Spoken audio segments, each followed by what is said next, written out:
A outra notícia para a gente repercutir: Nicolás Maduro, presidente ditador da Venezuela, disse esperar que Lula se pronuncie, se manifeste sobre o veto do Brasil à entrada da Venezuela nos BRICS.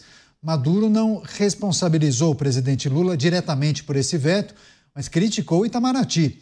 O venezuelano disse que o Itamaraty tem sido um poder dentro do poder no Brasil há muitos anos. Também afirmou que o cubano Fidel Castro costumava afirmar que o Brasil era comandado por um edifício, referindo-se ao Ministério das Relações Exteriores. Maduro também disse que o Itamaraty sempre conspirou contra a Venezuela. A gente tem, inclusive, um trecho dessa fala. Acompanhe. Prefiro esperar que Lula observe e esteja bem informado sobre os acontecimentos e que ele, como chefe de Estado em seu momento, diga o que tem a dizer. Devemos esperar resultados dos nossos próprios esforços, nunca depender de ninguém, seja quem for. Não dependemos do Brasil para nada, nem de ninguém.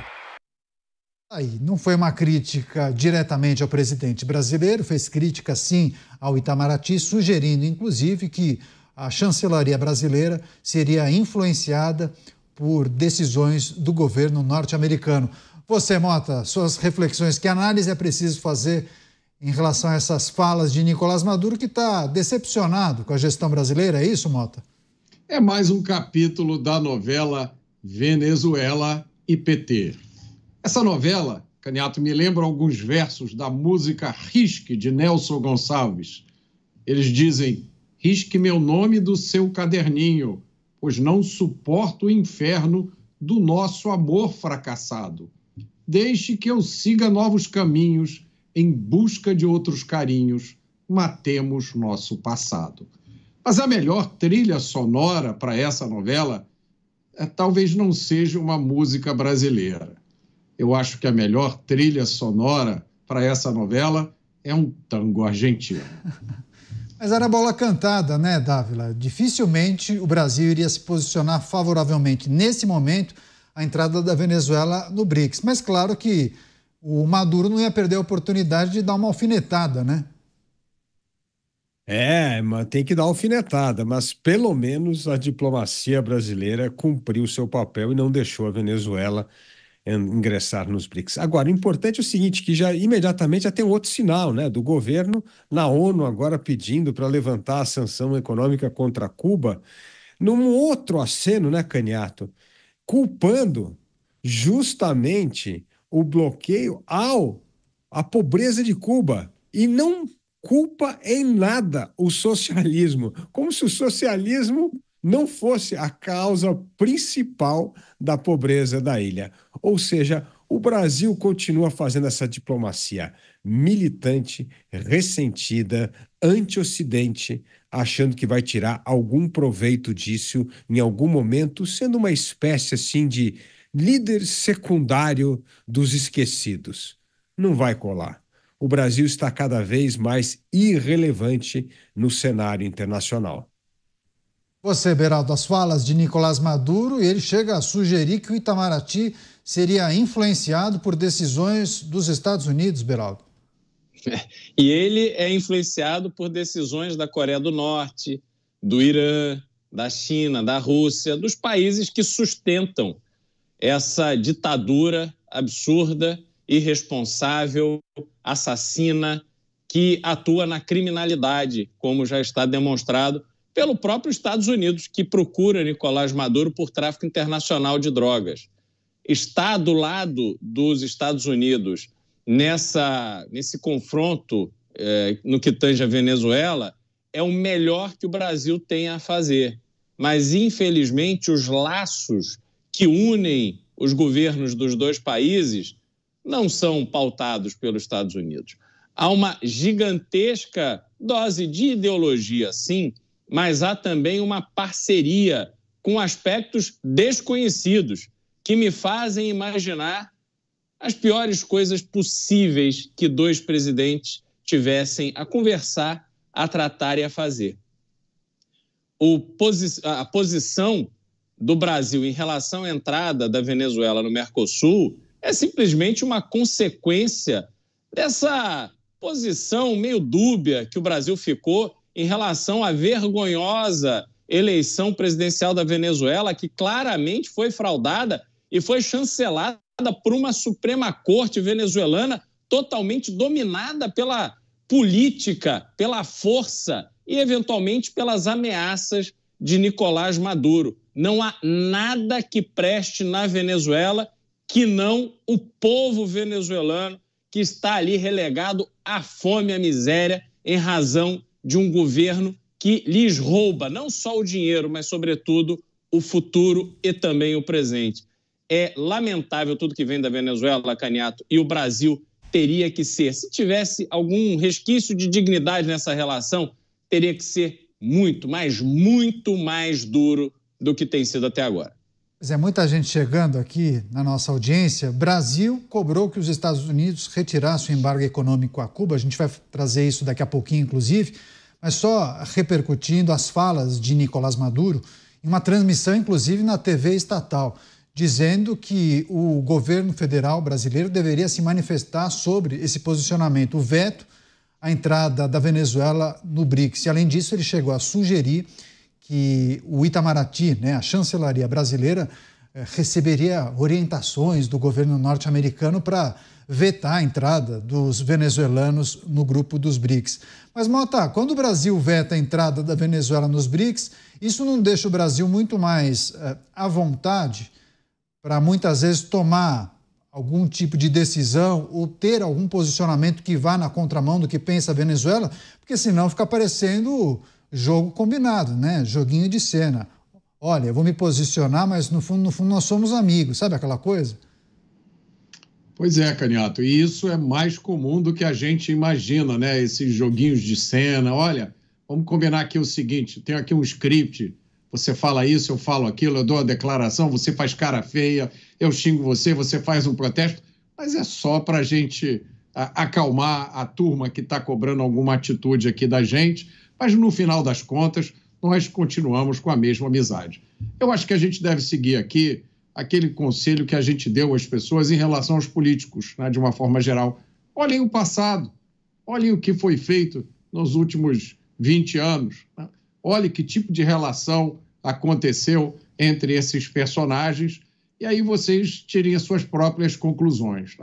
Alguns eventos vão acontecer nas próximas semanas que podem, talvez, Caniato, fornecer uma explicação para a necessidade desse jogo de cena, assim, só me ocorreu agora aqui, eu estava passando aqui pelas redes sociais, quanto tempo falta para a eleição americana? Semana que vem, né?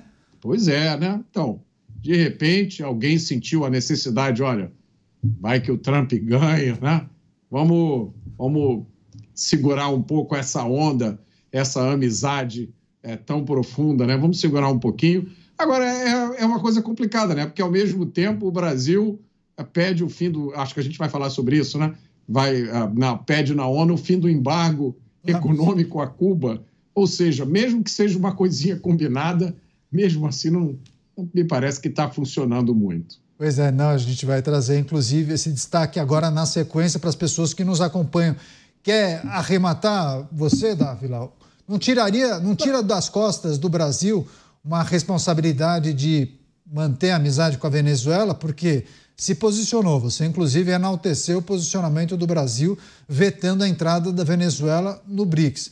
O Brasil também poderia tomar uma série de medidas ou adotar algumas posturas que desagradem o regime venezuelano e algumas coisas que muitos já cobraram, Ou você acha que justamente essa ligação histórica, não do Brasil, não da instituição, da diplomacia brasileira, mas do atual governo, essa administração que aí está, por conta do histórico de relacionamento muito próximo entre esses dois grupos, Dávila, isso acabaria impedindo a adoção de medidas um pouco mais firmes? Olha, Caniato, na verdade, a decisão do veto à entrada da Venezuela nos BRICS, ela é fruto de traições que até a diplomacia brasileira petista está aborrecida. Maduro, primeiro, assinou um tratado dizendo que ia ter eleições limpas. O Brasil foi avalista e não teve eleições limpas. Depois, disse que ia apresentar as atas das eleições e o Brasil ficou insistindo nesse jogo e as atas não apareceram.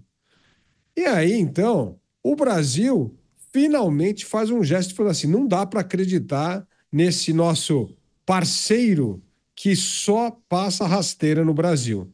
E aí veio agora a truncada do Brasil no encontro dos BRICS, dizendo que não ia aprovar a Venezuela. Então, isso é a desconfiança que vem pautando essa relação do governo brasileiro com o governo venezuelano, mesmo quando há afinidade ideológica. Até aí, Celso Amorim, que é, na verdade, o arquiteto dessa política externa, alguma hora ele chega e fala, basta, não aguentamos mais tantos desaforos da Venezuela. Mas, Dávila, rapidinho, se o Brasil fosse um banco que ofertasse crédito consignado e a Venezuela fosse uma pessoa endividada, qual é o informe mensal sobre o que a Venezuela deve ao Brasil? É um bocado de dinheiro, não é? Bom, o banco estava quebrado, Canhato. Pois é, o Mota mencionou inclusive o posicionamento do Brasil. A gente segue falando sobre relações exteriores porque o ministro Mauro Vieira cobrou que os Estados Unidos retirem o embargo econômico imposto a Cuba. Essa declaração de Vieira aconteceu ao discursar na sede da Organização das Nações Unidas em Nova York, nos Estados Unidos. Segundo o ministro, essa cobrança vem em um contexto em que o Brasil acompanha com grande preocupação a situação no país, que enfrenta uma emergência energética provocada pela passagem do furacão Oscar. O fenômeno resultou em pelo menos 6 mortes, deixou o país sem energia e arrancou telhados e paredes de casas, além de derrubar muitos postes e árvores. Mota, posicionamento do Brasil cobrando que os Estados Unidos retirem o embargo econômico a Cuba sob a alegação da crise energética e também as consequências da passagem de um fenômeno climático. Por que alguém defenderia Cuba?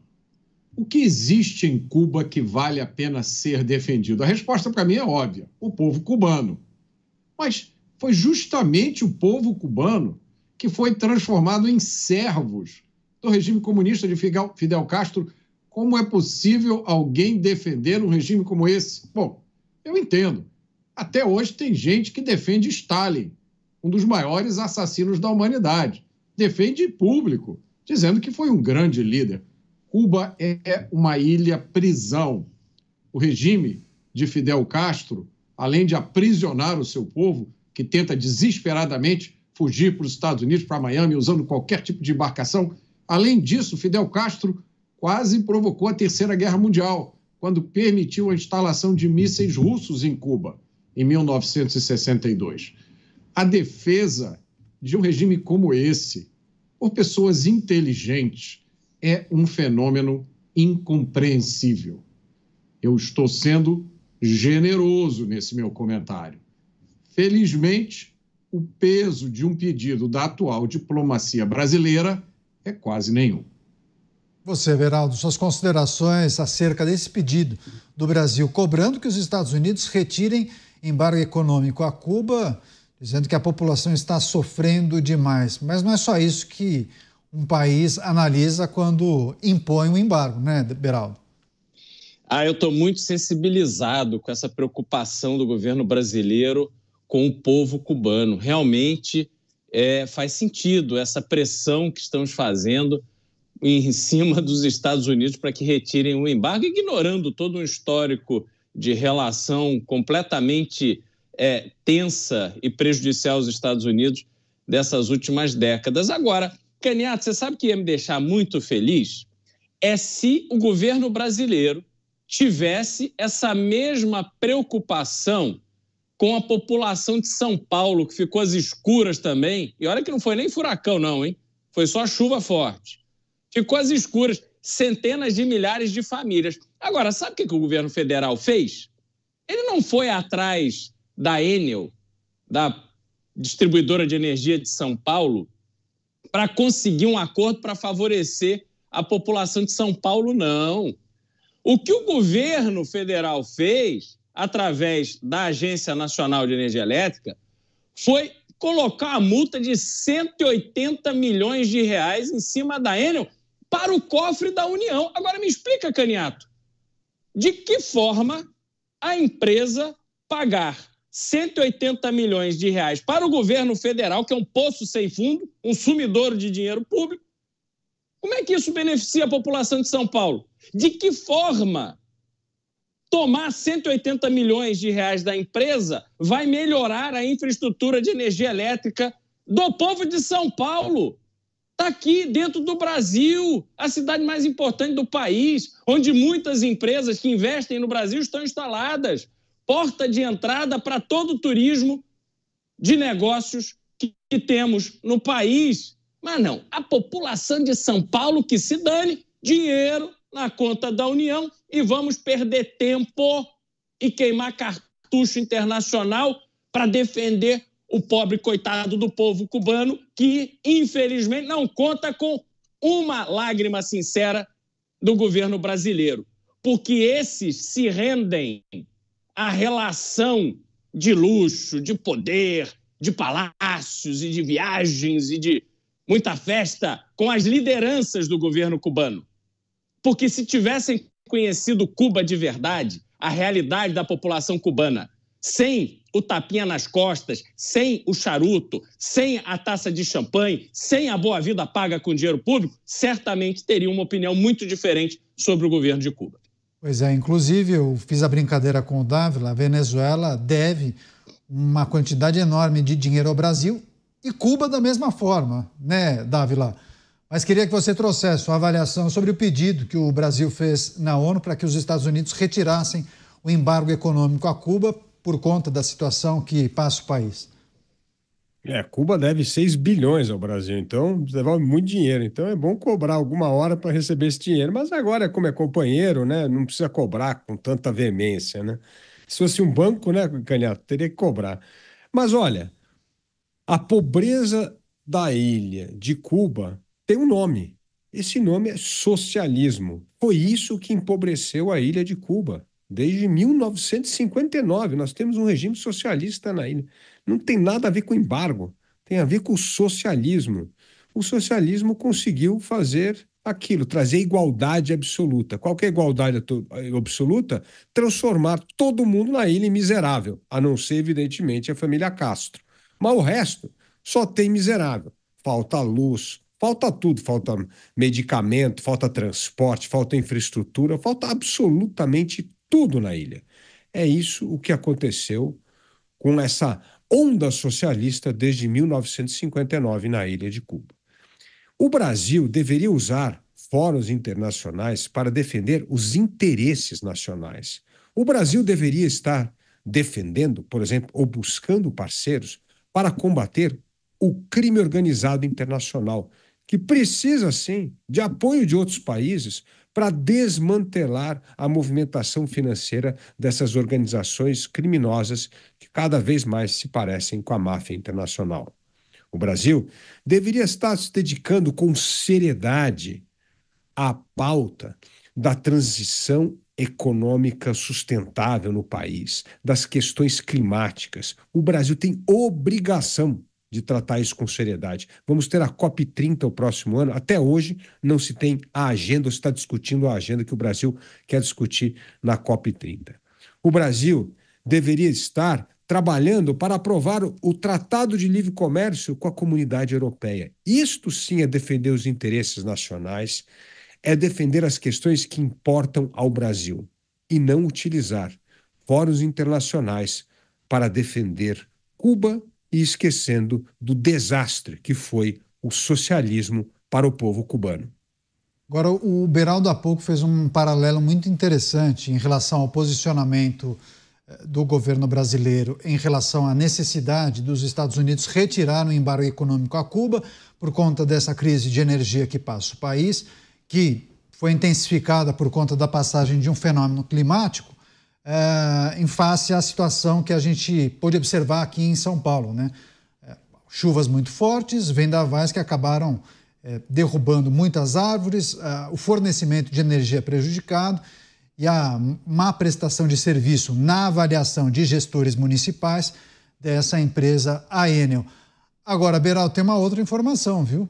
Brasil estuda enviar combustível a Cuba em meio a esses apagões.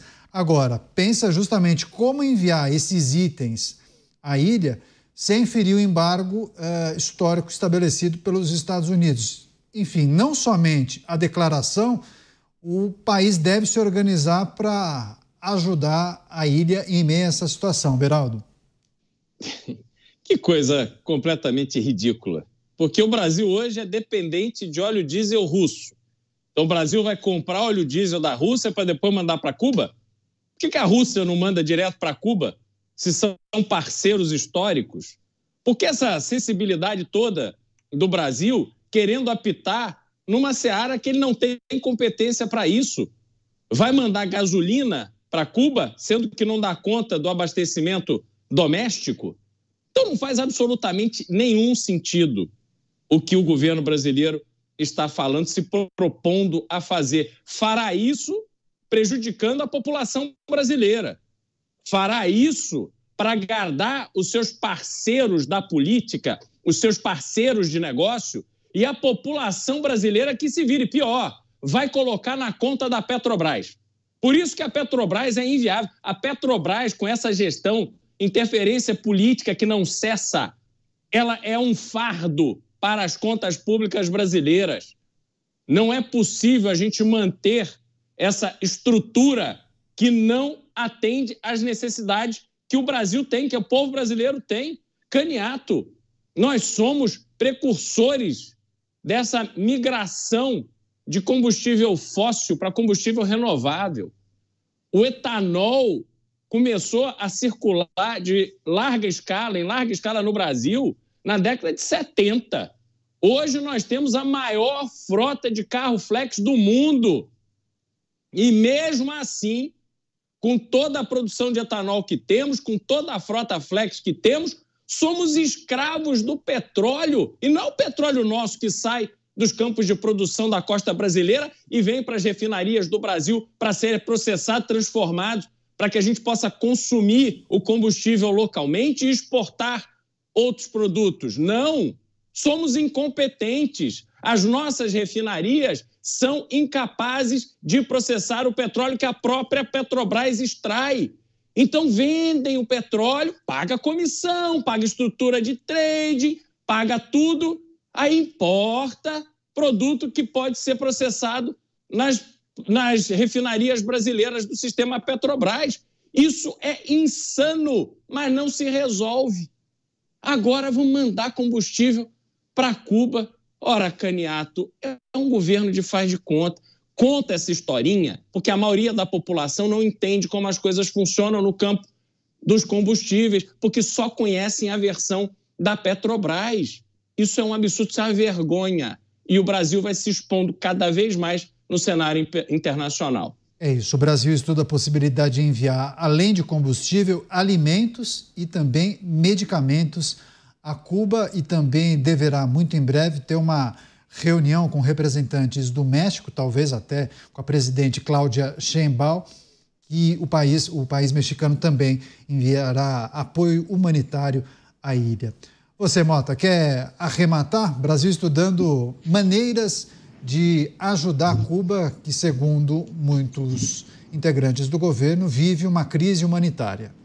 É uma situação totalmente análoga, Caniato, ao que a gente vê em relação à criminalidade no Brasil. O sujeito te assalta e aí, por isso, ele é preso, investigado, julgado, condenado e enviado para a penitenciária.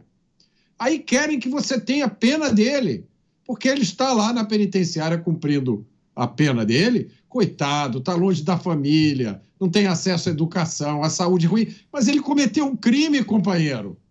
É por isso que ele está na penitenciária, a mesma coisa de Cuba. Ah, vamos ajudar Cuba, vamos acabar com o embargo por causa das mudanças climáticas. Mas, cara, esse embargo tem uma razão. Foi dado um golpe de Estado em Cuba. Tomaram o poder violentamente. Como é que fala? Abolição violenta do Estado Democrático de Direito, não é isso? Foi o que fizeram em Cuba. E aí assumiu um grupo de guerrilheiros, barbudos, charmosos, e disseram que iam trazer a liberdade e a democracia. Tem uma entrevista do Fidel Castro, procurem na rede social. Ele dando uma entrevista logo depois que tomou o poder, dizendo: não se preocupem, eu não sou comunista. As liberdades dos cubanos estão garantidas, podem ficar tranquilos. Foi por isso que fizeram o embargo. Cuba só é um país independente porque os Estados Unidos ganharam uma guerra com a Espanha. Muita gente não sabe disso. Os Estados Unidos ganharam essa guerra e ficaram com algumas colônias. Ficaram com as Filipinas, Guam e Porto Rico, que até hoje é um território anexado aos Estados Unidos, mas os Estados Unidos não ficaram com Cuba. A liberdade foi dada a Cuba. Cuba se tornou independente. Como é que Cuba agradece? Com a turma do Fidel Castro se aliando à Rússia. Entenderam, pessoal, por que a razão do embargo? É isso. Pois é, inclusive quando o Mota traz essa informação sobre o posicionamento dos líderes do regime cubano falando sobre liberdade, há alguns dias nós trouxemos a informação. O regime reduziu a quantidade de carne de frango que cada habitante recebe do governo. São 345 gramas por mês. Se estivéssemos falando de peito de frango, isso daria 3 pequenos filés para uma família, 3 pequenos filés por mês. Como administrar, como viver dessa forma? Você, Dávila, quer fechar, arrematar esse tema? Brasil estudando enviar vários itens para Cuba. Segundo a avaliação de muitos integrantes, a ilha vive uma crise humanitária. Seriam enviados lotes de combustíveis, medicamentos e alimentos. Caniato, você acabou de dar fotografia do que acontece quando o socialismo abole a propriedade privada, a liberdade, o respeito a contrato. Você acaba tendo uma família que comer 3 filezinhos de frango por mês. Esse é o resultado do socialismo modelo cubano.